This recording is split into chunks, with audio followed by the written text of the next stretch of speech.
Well, my name is Paula Huidobro, and I'm from Mexico City, and I am a director of photography. I think I would describe very natural and organic and sort of,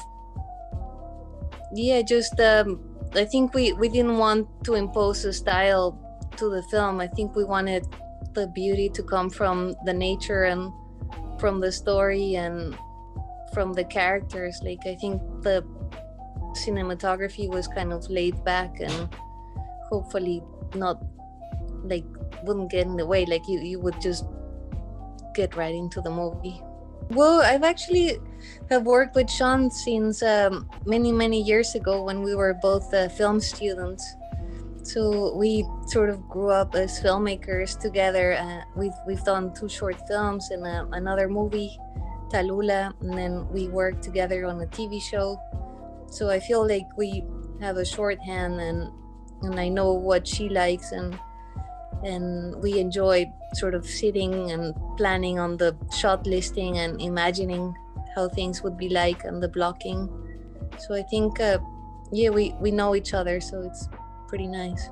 She grew up in that, or in Boston, so she was very familiar with the area, and then I guess she was a great guide to that community. And then I started pre-production, and I went to Gloucester with her, and we scouted all the locations together, and we had enough time to think the movie through.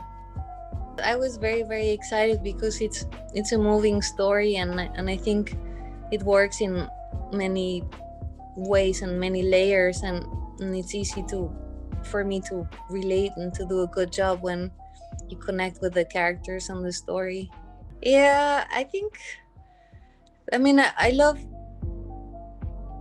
the stuff of like in the boat, like the wider stuff, capturing that expanse of the ocean, and I also love like the more intimate scenes, like when Ruby's with her boyfriend in the bedroom, or when she's with her friend like laying in bed, or like when she's talking to her father in the truck at night.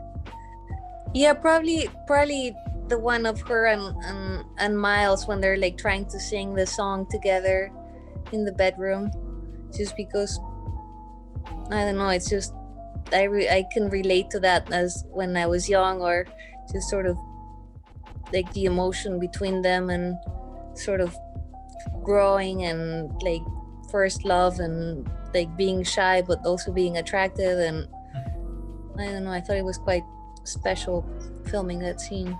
It was a little crazy because it was when COVID first started. So I went to Montreal, and I had a week to color time there. And then the rest of the film we were doing remotely from LA, and the color timer was in Montreal, but there were some technical difficulties.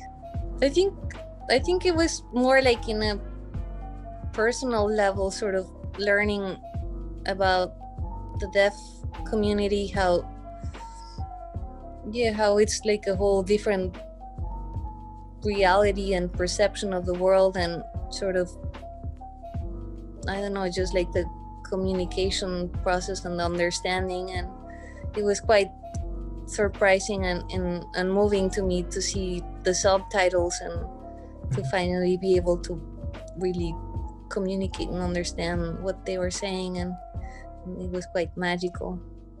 I think, I don't think it was as much from, like, it was more for the characters, and I guess for Sean. Yeah, it's definitely every film you learn something, and there's things that you wish were different, or that, I mean, sometimes it can be like a personal relationship with crew members, or I think you always continue to grow, or there's always like a regret of not exploring one thing. But I guess more specific,